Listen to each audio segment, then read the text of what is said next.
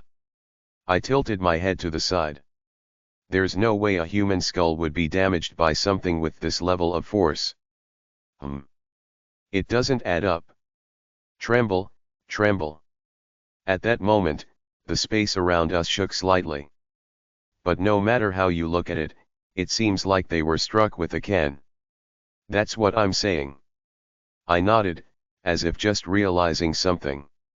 Oh. This can is aluminum. So what? Typically, cans are made of steel. A frown. Why would canned goods be made from aluminum, like a drink can? Could it be? Intriguing. I intentionally paused for dramatic effect. A plot hole. Rattle. At that moment, the cans around me began to tremble slightly. But I ignored it and continued muttering to myself. That's certainly possible. After all, we encounter drink cans more often than canned food, so it wouldn't be too surprising if someone accidentally used the wrong material and labeled it as aluminum. But then, I stopped talking and gave a small, mocking laugh. But, hey. No way. Solium SSI. Anyone could look it up with a quick search. No one would make such a basic mistake. Tricks are the most crucial part of any work of the mystery genre. They shouldn't be so sloppy. Ha ha ha. When you think about it, a murder happening in a canning factory with a can as the weapon is way too predictable, don't you think? I actually meant this. It lacks freshness and surprise. A writer with any sense wouldn't try to pass this off as their big plot twist. Oh, I agree. The space began to shake more violently. Honestly, this is so poorly done. I finished with a bored tone. Even an amateur wouldn't write something this sloppy these days. Boom. After a brief pause. Pop. Pop. Pop. Pop. Cans exploded all around us. What's happening? The space seemed to weep as it melted away, dripping like tears from all the ruptured cans. And then, everything vanished. Just before the last remnants disappeared, there was the sound of someone sobbing, their cry filled with agony. The next moment, we found ourselves back in the familiar, luxurious lounge on the company's 15th floor. Covered in exploded canned meat. We got out. For the first time, A Squad's leader faltered, visibly shaken. The darkness let us out, but why? Wiping chunks of burst canned beef from my face, I answered quietly. It had a mental breakdown. After escaping from the creepypasta featuring my own corpse, I cleaned off all the canned beef remains in the shower attached to the office. Then we gathered in the lounge once again. Wow! The rumors were true. You're really known for clearing fast without a manual. It's nothing. This isn't the time to be modest, Solium SSI. The A Squad's leader, having checked that the Dream Essence collector was filling with yellow liquid as expected, turned to look at me with admiration in her eyes. How did you reach this result? Yes, I knew she'd ask this. I clasped my hands behind my back and took a formal stance, ready to present as if in a lecture. It was my defensive stance, to avoid getting nitpicked for any signs of fear or incompetence in case my supervisor's workplace harassment tendencies decided to flare up again. I followed a standard deductive process. First, since I was repeatedly told to examine the corpse and survey the surroundings, I deduced that the corpse was likely central to our escape. Of course, it was probably just an excuse to make things harder on me, but the method with which you present your facts is everything. And since you mentioned this was a story, I figured it was a narrative where someone ends up as a corpse, meaning it had to be a murder mystery, either a film or a novel. So, I guessed that preventing my own death would be the standard method to clear it. I shrugged. But that would take too long. Since you called me up for this, I wanted to finish it, preferably by this morning. A squad's leader looked at me with a face that practically said, "What on earth are you talking about, rookie?" But honestly, a bit of eccentricity is better than fear, isn't it, section chief? So, I looked for a shortcut. And how did you do that? There were hints. I looked at the two of them. In the way both of you acted. You'd read the manual, hadn't you? I noticed that your actions were giving me clues. Like how you kept pushing me to observe the corpse. If those hints were intentional, then there were probably even more subtle hints you weren't aware of. I recalled the most crucial clue. Right. Solium SSI, why don't you go ahead? Solium SSI. When we entered the darkness, you called me by my real name. Normally, in creepypastas, it's a strict recommendation not to use real names but to stick with nicknames derived from the masks. There's a risk that real names can be exploited in harmful ways. Yet, A Squad's leader called me Solium instead of Roe Deer. If someone as experienced and elite as her did that, there could only be one reason. She already knew it would be safe. That meant there was no sentient entity in this darkness that could harm me upon hearing my real name. It also implied that, aside from the death that had already occurred, there was no other supernatural interference at play. I added this explanation before continuing. So, realizing I had more freedom, I thought, why not be a bit more aggressive? I decided to attack the story itself and destabilize it. You thought that? Yes. A story loses its meaning if its foundation crumbles. I nodded. So I undermined its plausibility, causing the story to collapse and freeing us. That's all. Their faces were blank, as if processing what I'd just said. You inferred all that not just from the surroundings, but also from our conversation and behavior. Yes, ma'am. Not really. The truth is, I benchmarked off the exploration logs. The settings suddenly collapsed, transporting them to a different story, continued in exploration record number 22. Testimonies indicate that crying, whimpering sounds were heard. Apparently, just mocking the failed story had shattered its mental stability enough for it to reassemble itself into a different story. I figured that if I just steadily dismantled its logic and insulted its creator's self-esteem, the whole thing would unravel, new story and all. And it worked. Yay. Just then, A Squad's leader looked at me and slowly spoke. You explain this, very casually, Solium SSI. Whoops. Well, it's not exactly the standard method. You could call it a shortcut, if you'd like. Did I step on her toes? I quickly added, dropping my head apologetically to show remorse. Hopefully, it would look genuine enough. Of course, I'm prepared to accept any reprimands. Yes, please, just let it be a scolding. I waited quietly, ready for the next wave of workplace harassment. But instead, clap, clap, clap. Applause. I looked up to see A Squad's leader, her teal duck mask now removed, gazing at me with a mix of surprise and satisfaction. You follow rules and orders. But you don't shy away from unconventional means. Excuse me? Very good. That's exactly the type of person we're looking for. Me. Solium SSI. You pass. What? There's a vacancy on A Squad. You know that, right? At that moment, I understood. Oh. This wasn't workplace harassment. It was a test. How about you fill that position officially? My God. This was a recruitment test for A Squad? Chapter 29. Chapter 29 to 29. A new hire scouted to the elite team after only a month on the job. Sounds like the title of some self-help book designed to get attention. But this is actually happening for real. What is even going on here? Me, in A squad? Let's see. Solely MSSI, you joined D squad last month, right?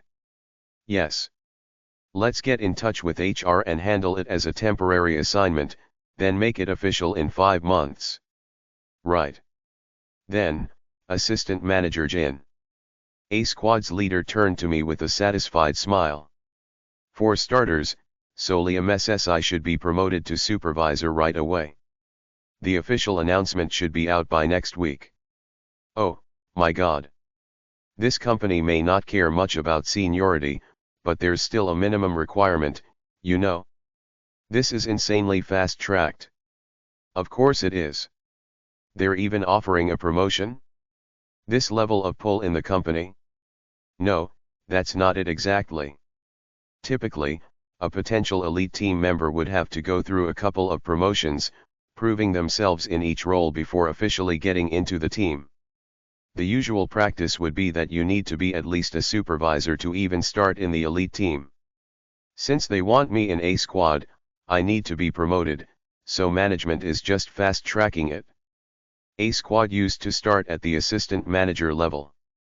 This is genuinely an extraordinary deal. But I mean, why? Why would they suddenly make this offer to me? Ah! The realization hit me like a bolt of lightning when I looked at the supremely pleased expression on the squad leader's face. I picked all the right answers today. I'd tried so hard, mistaking it for workplace harassment. No complaints with unjust tasks, working within their framework, and eagerly generating ideas to produce results, behaving like the ideal employee. A newbie with no ego. A yes man while trying to show creativity.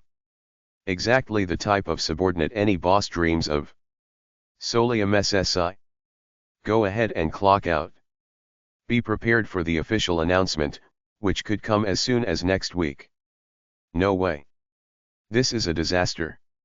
I'm the last person who should be going to A squad. Their procedures are so rigid here. If I stay in this role, where I have to follow orders to the letter, there's a 90% chance my true cowardice will be exposed. Then the wish ticket will drift farther away, and my chances of survival will plunge. I'd really, actually die. My mouth went dry at the chilling thought. Hey, wait a sec. Assistant Manager Jin looked at me with a doubtful expression. You're seriously thinking it over? I lowered my head slightly. Why? Are you out of your mind? Are you worried about becoming like the shield bearers on the round-off team? Don't worry, we won't be sending you there. Assistant Manager Jin, hold on. A squad's leader held her back, then turned to me with a reassuring expression. You're only a month into the job, so it must be a lot to take in all of a sudden. It's natural to have some doubts. But a wise person knows how to seize a bold opportunity when it comes. That's the key to success in society. It's a trap, not an opportunity. Oh, what do I do now? How could I get out of this without offending the senior boss? Rejecting this poorly might end up putting me on their bad side, which could mean real workplace harassment would start. I don't see a way out of this. But then, at that moment, ding! The elevators chime. The doors opened, revealing a familiar face, or rather, a familiar lizard. Squad leader. Section Chief Lee Jae-hyun, who'd been called to see the team leader, stepped out. The slits of his lizard eyes met the gaze of A squad's leader. Section Chief Lee Jae-hyun. Section Chief Baek Sok-ju. Lee stared blankly at A squad's leader. I was told to apologize to you. So, I apologize. A squad's leader was clearly holding back from cursing. Ha, no, forget it. I'm the only one who's going to end up angry here. Just me. I said, forget it. Anyway, I've already scouted someone to fill the vacancy. A squad's leader shook her head and patted me on the shoulder. Look, here's the new recruit who's going to be our squad's rookie. Quite a shocker of an announcement, but... I see. The lizard nodded. It's true that A squad has better working conditions. Could you, please, pretend like I might have other options to explore? Fine. I'll handle this myself. I deliberately looked back and forth between the two squad leaders, pretending to be overwhelmed, then bowed my head slightly to A squad's leader. First, let's think this through. From what I've observed of her personality so far, she's a stickler for rules. She divides tasks strictly by rank, doesn't tolerate insubordination, and values loyalty. Considering she's recruiting someone who's only been here a month, she's willing to take big risks when she decides, but only within her established guidelines. And she's the type who can't stand people going against her. In other words, the quintessential elite middle manager of a traditional, hierarchical conglomerate. If that's the case. I bowed my head. Section Chief Beck, thank you so much for offering me this generous position and seeing potential in a new hire like me. However, I still lack experience. I believe, as a new employee, I need to focus on foundational skills and knowledge. A squad's leader, staring intently at me, finally spoke up. Solium SSI, do you happen to know the starting base salary for the elite team? Not really. It's 80 million won. Approximate 57,000 US dollars. And once you add the hazard pay, the annual take-home usually starts around 150 million. Approximate 107,000 US dollars. Hot damn. We're also planning to designate you as a primary contributor for the C-class darkness you cleared. You managed to clear it so quickly using an innovative approach. I guess. Moreover, you've found a method that others might want to try, too. Do you know what that implies? What does it mean? It means the manual might need a complete overhaul. Yes, not just an addition, a full revision. A squad's leader smiled gently. And when a manual is revised, there's a bonus payout. The amount isn't small. Normally, management isn't keen on handling revisions, but for the elite team, this is an exception. Oh. If you join the A squad, the process will be much smoother and quicker. You could say it's a matter of trustworthiness. Let's see, the C-class manual revision fee. With a deliberate pause, A squad's leader finally revealed the amount. 50 million won. Approximate 35,000 US dollars. Today alone, Solium SSI, that's your additional pay. 50 million won. You sure you want to pass up a chance to keep earning this? Wow. Of course not. But I can't die for money. Tears welled up in my eyes. This is nuts. No, Sialam. Let's remember all the money in this world is just like game money for me, game money, game money. Right? I made my eyes shine with a bit of melancholy and began talking nonsense. I believe, more important than immediate money, I first need to hone my skills and value. This was insanity. The reason we hone skills and value is to earn more money, so why am I rejecting it? But I kept rambling in a way that perfectly aligned with the 30 years ago corporate manager's mentality. Our ancestors used to say that it's worth even buying hardship when you're young. While I don't fully agree, I think there's a reason that saying exists. Assistant Manager Jin from A Squad looked at me as if I'd lost my mind. But it seemed to resonate with the top boss. A Squad's leader looked thoughtful. She narrowed her eyes at me, then sighed and nodded. Fine. If that's really how you feel. I suppose we can't push it? Wahoo. I thought you were a smart guy, Solium SSI, but maybe you're a bit more naive than I'd assumed. How are you going to make it in this harsh world? Perfect. The tone was slightly chiding, but since it's coming from her, it was practically a compliment. even though she just couldn't resist adding a bit more. It's good to work hard. But being too pure-hearted isn't great for corporate life. Yes, yes. If I may give you some advice, remember, you don't get through work by clinging to emotions. Especially don't get attached to people who don't understand you. She glanced pointedly at a particular someone, her expression darkening. Don't do it.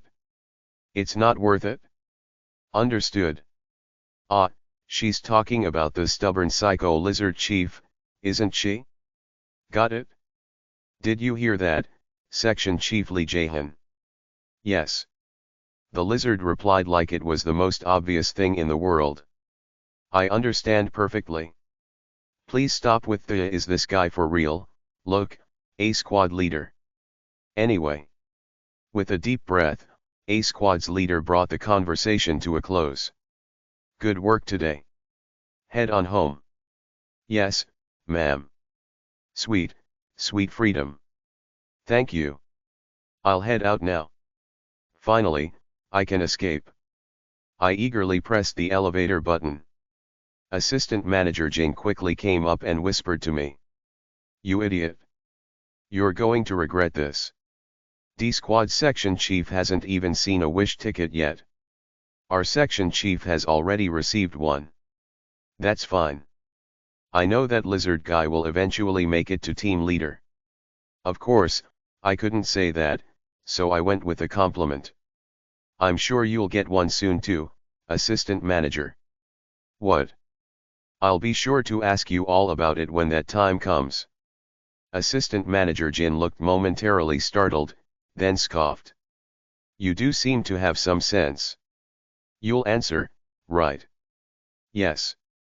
Though it was a verbal promise, from what I could tell of her personality gruff, yes, but not one to lie or go back on her word. Section Chief, Assistant Manager, thank you both very much for today. Sure, head on home. After expressing my thanks, I pressed the elevator button and quickly got inside before I could get dragged into anything further. But right on cue, Lizard Chief slipped in right behind me. So he really did come here just to deliver that soulless apology. Going down. As the elevator carried the two of us in silence, Lizard Chief unexpectedly started talking. Kim Solium SSI. Yes. Is there something you want in D Squad? Huh. Are you implying, with that question, that you assume I stayed with D Squad despite having a chance to join A Squad because I want something specific? Yes. Good grief. After ruffling the back of my head a bit, I sighed and replied. There's nothing like that, Section Chief. I didn't choose to stay for any advantage. I stayed because I want to stay alive. Lizard Chief narrowed his slit pupils, looking puzzled. Staying in a regular team rather than an elite one results in a points loss. It'll take longer to get a wish ticket. That may be true. I shrugged. But even if I do want a wish ticket, I also want to stay alive long enough to use it. Until then, I'd rather be somewhere I can work with a bit more peace of mind. I'd rather not live in constant fear of being outed as a coward, you know. I see. Lizard Chief fell silent. Finally, some quiet as we rode down. What is your wish, Kim Solium SSI? More questions today than usual. Are you asking what I'd wish for if I got the ticket? Yes. In that case, I'd like to know yours first, Section Chief. It was my polite way of saying, why ask me such a one-sided question? But the lizard only blinked his vertical pupils and gazed into space, as if pondering. After a moment, he replied. It's not my wish. Pardon. I work here because I was assigned to, not by choice. This was something I never expected. I turned, reflexively, to look at him. Light glinted off the scales of his distinctly non-human head. Can I ask whose will it is? You may not. Oh. Right. It didn't really hurt my feelings, knowing this lizard. Seems there's a story there. Since he'd answered, It felt like I should say something, too. After a moment's thought, I chose my words. I just want to go home.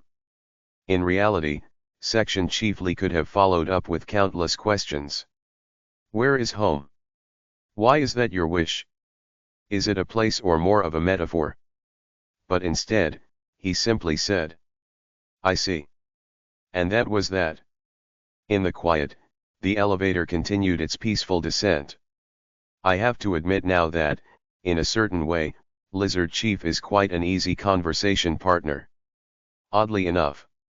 Back at my dorm unit. Watch out for serial killers. After sending Bexahan another friendly disaster warning text, I lay down to rest. Another day packed with twists and turns. I seriously feel like this job's going to cut my lifespan in half. My heart can barely take it. Still, I can't deny there were some decent gains today. Extra points, networking with elite team superiors. And a hefty bonus. 5 million won, huh? Approximate $3,500. I wonder when I'll hit my account. I've said it's just game money, but to be fair, that just makes it all the more useful. I'll need it to increase my stats. I could really use more cash for the alien shop. With all these surprise emergencies, I felt the need for more defensive equipment, especially something for mental protection. And the alien shop has exclusive VIP items if you reach that level. Still thinking of today's earnings, I found myself speechless. 5 million won. HOH. Legit, that's the bonus they're putting in a corporate employee's account. It's enough to mess with your sense of monetary value. And yet it still didn't feel like quite enough to get all the items I needed. Any other way to make some cash? BZZZT. My phone vibrated, a new pop-up flashing on the screen. Bexahan. No, not this time. Unexpectedly, I'd been invited to a new open chat room. K.Lee. The profile was set to a bright Hawaiian beach and displayed an English name. This feels suspicious. K.Lee, oh hello, Mr. Employee LOLOL. K.Lee, need some extra cash? Who? Chapter 30. Chapter 30 to 30. The moment I thought about needing some serious cash, a message from an unfamiliar profile asking if I needed money appeared. But this is in the realm of a creepypasta. K.Lee, Mr. Employee. Haha. Blocking and leaving the chat room immediately seemed like the smart choice, but it also felt a bit too stereotypical. Since I'm in a ghost story, I might as well get some ghostly advice. I set my good friend Plushie under the bed, turned off the lights, and summoned Braun using the shadow trick, this time with a small flashlight I'd bought on my way home. Oh, friend. Braun snapped to attention with almost no delay this time. After recalling my escape from the previous creepypasta, he seemed rather pleased, quickly grasping the situation. An unfamiliar figure offering a large sum of money. How suspicious. But isn't a touch of curiosity beyond suspicion the very essence of a show? Especially if it's accompanied by some sparkling gold. Despite the plushie sounding like a dopamine junkie, his reaction assured me that this wasn't a creepypasta-related phenomenon. In that case, I typed a quick question into the chat. Kim Solium, may I ask who this is? The reply came instantly. Honestly, I was expecting something vague, like LMAO just a friend, but instead, he gave a proper introduction. K.Lee, this is Assistant Manager Lee Kong-Hien from the C Squad, haha. C Squad. Another elite team. Why would they reach out to me, and why would he reveal his identity and rank so openly? K.Lee, heard you turned down A Squad's offer today. LOLOLOLOL. Crap. K.Lee, wow, gutsy. I've never seen such a capable rookie, LOLOL. K.Lee, sure, you turned it down this time, but who knows, next year you might end up on another elite team. Moving up right after promotion to assistant manager. Could be you lol. Is he using some sort of speed typing device? Sentences poured in like bombs before I could type a single word in response. I quickly pulled myself together and managed to reply with one line. Kim Solium, it's very nice to meet you, Assistant Manager Lee Kong-hyun. K. Lee, no need to be so formal. If we run into each other at work, let's grab a meal sometime. I know a great charcoal grilled chicken place nearby. Haha. K. Lee, oops, too chatty, aren't I? Anyway, the reason I reached out? The mood shifted. K. Lee, you need cash, right? K. Lee, it must be about time you're wishing for some extra funds. Right before promotion, those with potential are often looking for ways to acquire personal items lol. K. Lee, heard you already have your own special equipment. Bet you're scoping out ways to get your hands on more gear, right? I don't need anything like that. Just checking out the alien marketplace I already knew about. K. Lee, it all costs money, doesn't it haha? K. Lee, no need to waste time and money buying meals or drinks for seniors when you can hear it straight from me haha. Kim Solium, I appreciate the offer, but may I ask why you're telling me this? K. Lee, because I want to get closer? Haha. Could you at least try lying more convincingly? K. Lee, curious. Haha. I hesitated for a moment. Goodness. Mr. Rowe dear, I can smell a cheap salesman from these words.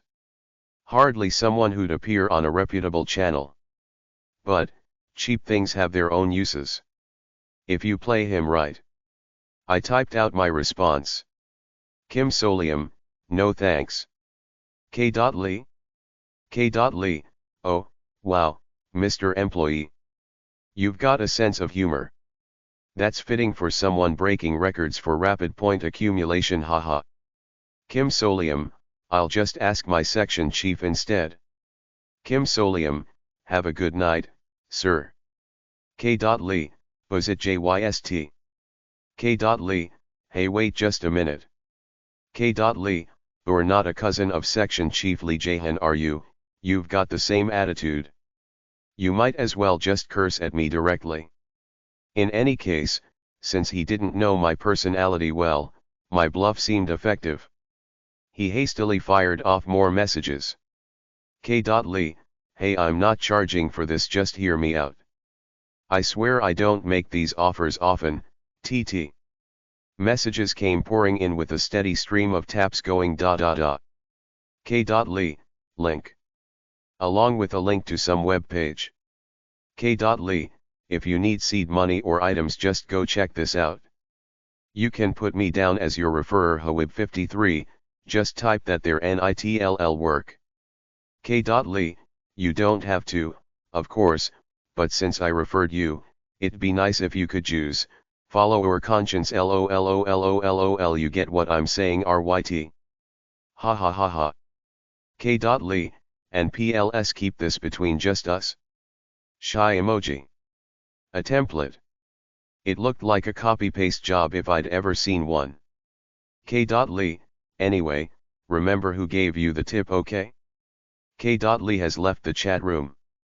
If he was worried about getting in trouble, why reveal his identity? Maybe he wanted me to feel some sense of obligation. I started typing, what kind of site did you send me, sir, but then erased it? Based on what he said about shopping, it seems like some sort of e-commerce site. It wouldn't hurt to explore alternatives to the alien shop. And his wording was intriguing. Seed money, huh? It seemed like it might offer a way to earn some serious money. Is this some kind of exclusive gambling site? Regardless, there was only one way to find out. After safely running a security check to verify the link, I cautiously clicked on it. The screen of my smartphone went pitch black, and text slowly appeared. Salmon. Like salmon swimming against the currents of a flowing river. We swim against this mad world. World. 1.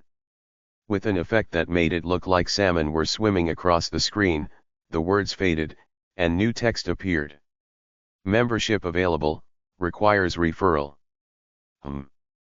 This was, in more ways than one, suspicious, but I went ahead and entered the referral ID from the employee who had referred me, creating an account just to check it out. The moment I logged in, I realized what this was. Salmon Market. So it's a second-hand trading site.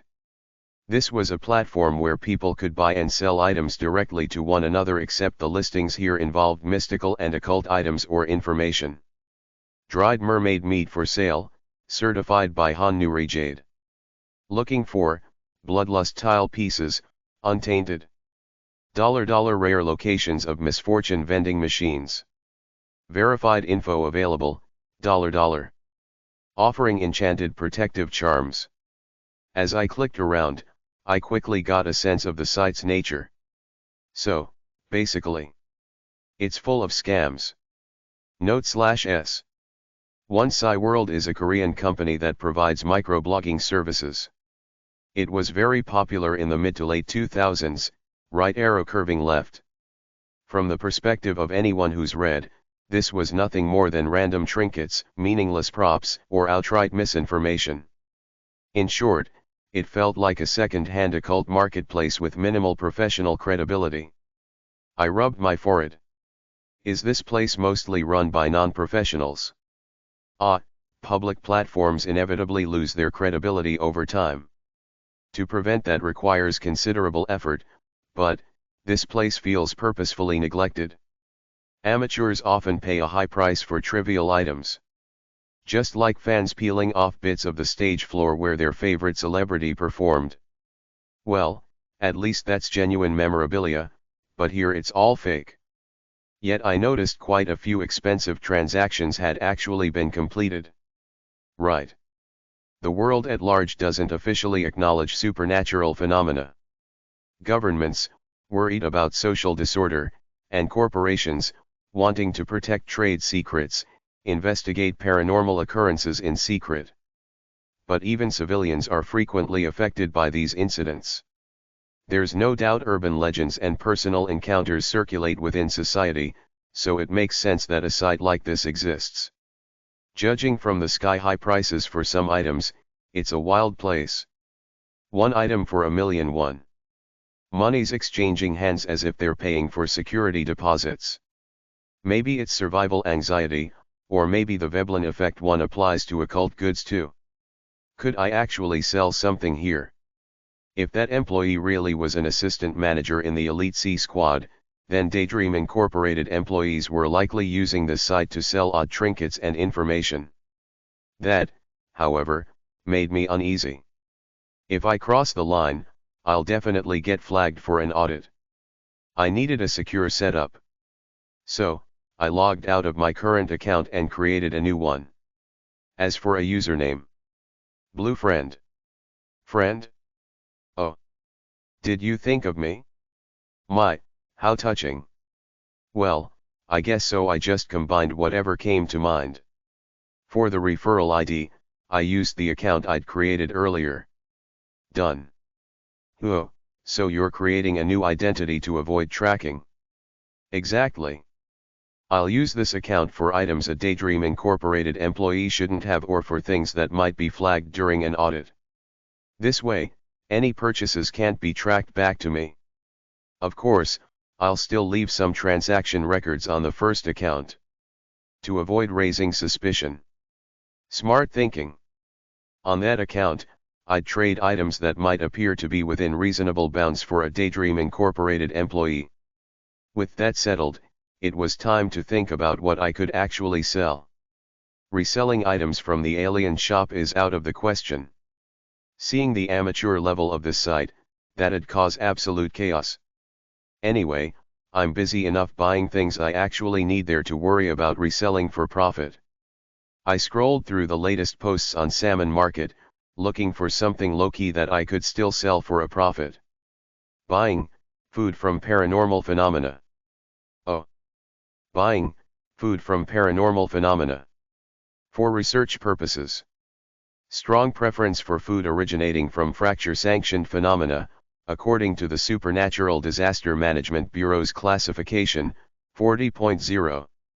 There he goes again, this punk. Looking for food for research purposes. Fracture-sanctioned phenomena only. Pretentious glasses push, lol. Is this guy a bot? He posts every day. Hey occult otaku, PLS get out of your world. WTF even is the Supernatural Disaster Management Bureau's classification huh? Most of the comments were mocking or teasing. However, it's real. They're one of the three major forces along with Daydream Incorporated, a government agency dedicated to handling paranormal events. The phone accessory I have, my Memorial Pop Socket, is also issued by this agency to their officials. And the Bureau classifies creepypasta risks by sanction. The classification level mentioned in this post fracture sanctioned is indeed a real ranking. In the Daydream Incorporated system, it's roughly a little above a C-class creepypasta. This person clearly knows their stuff. I stared at the page. If this really is a legitimate contact, I probably won't get ripped off. Using terms only insiders would understand, without explaining them, lowered the chance that this was a scam. It boosted the post's credibility. And look at the price. 40.0? That's 40 million won. Approximate $28,500. At that price, anyone unfamiliar with the specifics might still contact them out of sheer curiosity. Sure enough, after digging through past posts, I found discussions in the comments. Wow, but it's 40 million won. Has anyone actually contacted them? I tried BC. I thought they're legit, but after asking a few questions, they just ghosted me lol.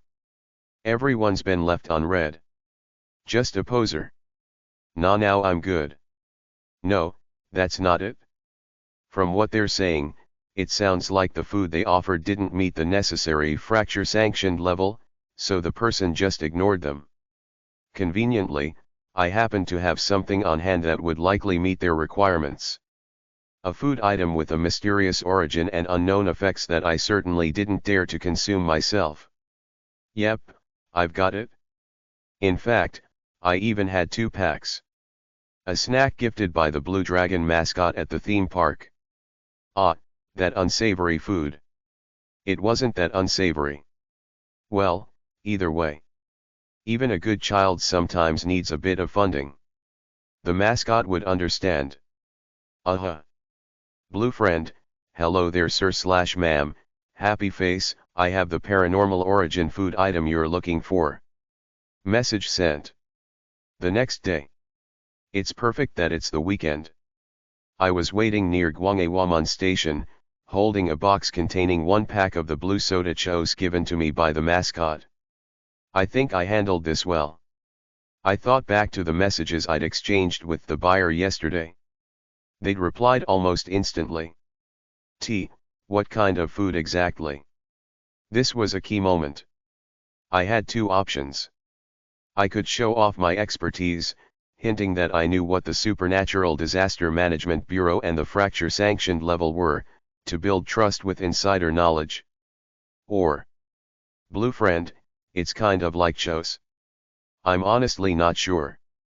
I got it under some strange circumstances, and honestly, keeping it feels a bit unsettling. I also really need the money. Could we maybe meet so you can check it out?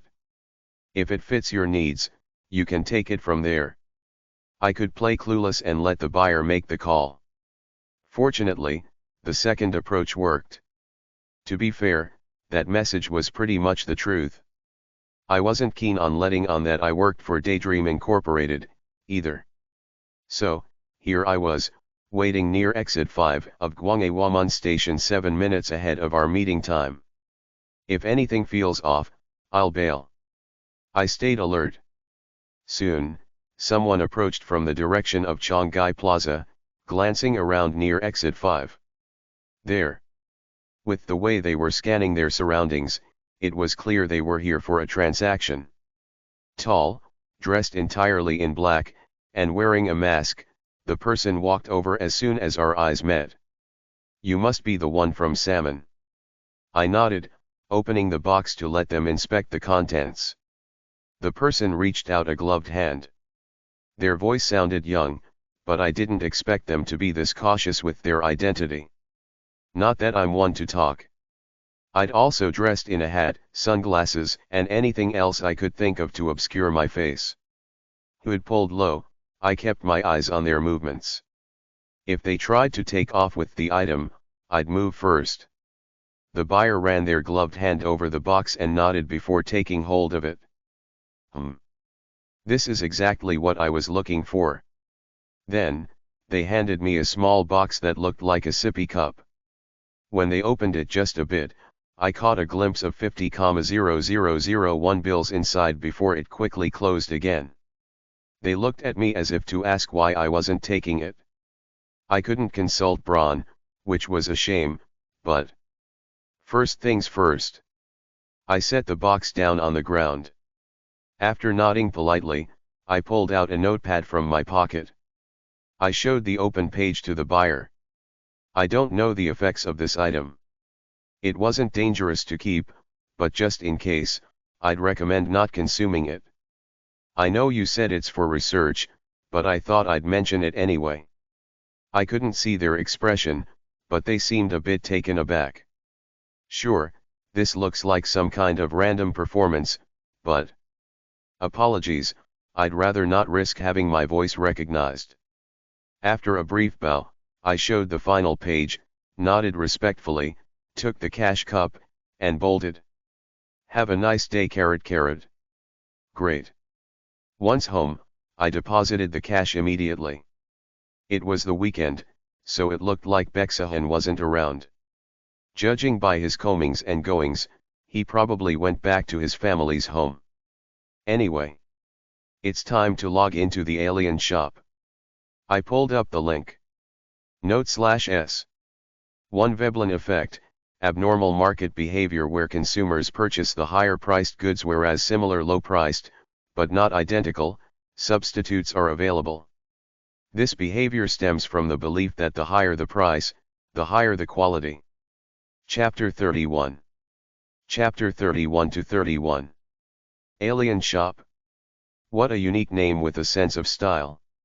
Is it an online store, too? I'd summoned Braun as well.